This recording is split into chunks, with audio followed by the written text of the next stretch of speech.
Hi guys, welcome back to the channel. இன்றைக்கி நம்ம பேச போகிற டாபிக், யாரிடமும் நிறைய பேசாதீர்கள்.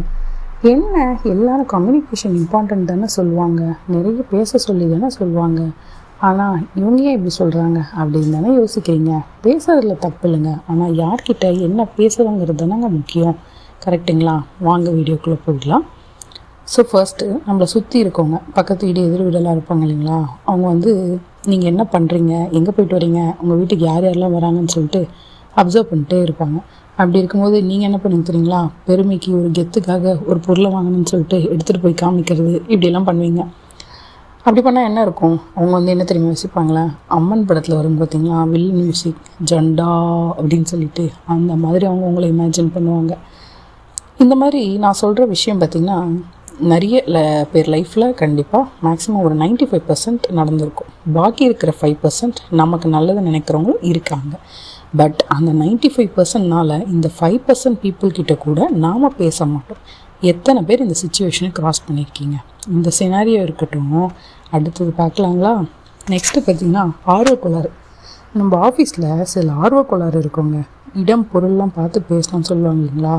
பட் அவங்க அதெல்லாம் எதையும் பொருட்படுத்த மாட்டாங்க, லூஸ் ஸ்டாக் கொடுத்துட்ருப்பாங்க. ஆப்போசிட்டில் இருக்கிறவங்களுக்கு கடுப்பாக இருக்கும். எக்ஸாம்பிளுக்கு என்ன சொல்லலாம்னா, நம்ம வேலைக்காரன் மூவி இருக்கு இல்லையா, சிவகார்த்திகேயன் அவங்களோட மூவி. அதில் பார்த்திங்கன்னா சதீஷ் கேரக்டர் எப்படி ரிஜெக்ட் பண்ணுறாங்கன்னு பார்த்துருப்பீங்க. லூஸ் ஸ்டாக் கொடுத்துட்டே இருப்பாங்க, அதனால் இன்டர்வியூ எடுக்கிறதுக்கு முன்னாடியே அவர் ரிஜெக்ட் ஆகிருப்பாங்க. ஸோ லூஸ் ஸ்டாக் தயவுசெய்து விடாதீங்க. நெக்ஸ்ட் என்னென்னு பார்த்தீங்கன்னா ஓப்பன் டாக். யார்கிட்ட எந்த விஷயத்த சொல்லணும்னு தெரியாமல் எல்லாத்தையும் சொல்லுவாங்க. இதுக்கு சில எக்ஸாம்பிள் பார்க்கலாங்களா.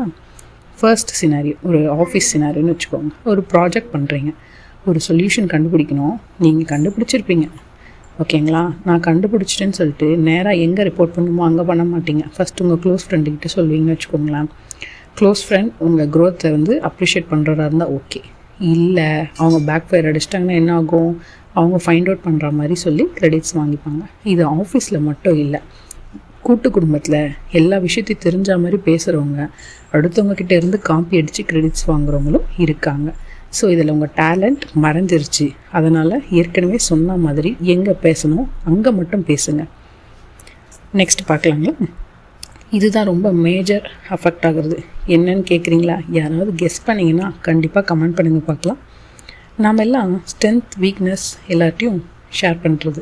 நம்மக்கிட்டலாம் ஒரு வீக்னஸ் இருக்குது. என்னென்னு கேட்டிங்கன்னா, யார் நம்மக்கிட்ட நல்லா பேசினாலும் நாம் நம்மளை பற்றி ஒரு பயோடேட்டா வித் அட்டாச்டு சொந்த கதை, சோக கதை எல்லாத்தையும் சொல்லிடுவோம். கரெக்டுங்களா? நீங்கள் நல்லா யோசிச்சு பாருங்களேன். உங்ககிட்ட நல்லா பேசியிருப்பாங்க, பட் அவங்க பர்சனல் ஸ்டோரிஸ் எதுவும் ஷேர் பண்ணியிருக்க மாட்டாங்க. லைக் என்னென்னா, என்ன லிமிட்டடாக பேசணுமோ அதை மட்டும் பேசுவாங்க. பட் நாம் அப்படி இருக்க மாட்டோம் இல்லைங்களா. நம்ம எல்லா கதையும் சொல்லியிருப்போம். அதுக்கப்புறம் என்ன, நம்ம லைஃப் மேட்ரியலாக இருக்கும், காசிப்ஸ் பேச கிடச்சிரும். நம்ம கதையிலேருந்து அவங்க ஹாப்பி தான் ஆவாங்க. எப்படின்னு தானே கேட்குறீங்க. அப்பா, நான் கூட இவன் சந்தோஷமாக இருக்கான்னு நினச்சி சந்தேகப்பட்டுட்டேன். இப்போதைக்கு இவன் நமக்கு காம்படிட்டர் இல்லை, அடுத்து 1 மாதம் கழித்து இவன் ஸ்டேட்டஸை செக் பண்ணுவோம் அப்படின்ட்டு போயிடுவாங்க. நம்ம ஸ்ட்ரென்த் வீக்னஸ் இது எல்லாத்தையும் நம்ம ஷேர் பண்ணுறதுனால என்ன தெரியுங்களா, அது எல்லாத்தையும் வச்சுட்டு அவங்க மிஸ்யூஸ் பண்ணுவாங்க. எப்படின்னு தானே பார்க்குறீங்க. நீங்கள் எல்லாத்தையும் ஒரு சீக்கிரமாக மறந்துடக்கூடிய ஆளுன்னு வச்சுக்கோங்களேன், அண்டு கோவக்கார பர்சன் அப்படின்னு வச்சுக்கோங்களேன். அதை எப்படி மிஸ்யூஸ் பண்ணுவாங்க தெரியுங்களா. நீ தான் இன்றைக்கி கோவத்தில் சொன்னதையும் மறக்கிறாள் சென்னி தான் அப்படின்ட்டு சொல்லிட்டு அவங்க வேணுங்கிறது எல்லாத்தையும் சாதிச்சுப்பாங்க. சில பேர் இந்த சுச்சுவேஷனை க்ராஸ் பண்ணியிருப்பீங்க. கமெண்ட் பண்ணுங்கள் ஃபாஸ்ட்.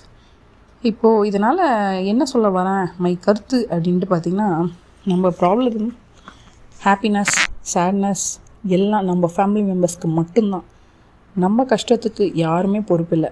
யாராவது ஆறுதல் சொல்லுவாங்கன்னு சொல்லிட்டு நம்ம ஷேர் பண்ணுறதுல ஒரு விஷயமே இல்லை. ஆக்சுவலாக உங்கள் டைம் வேஸ்ட்டு, அவ்வளோதான் நம்ம சொல்ல முடியும்.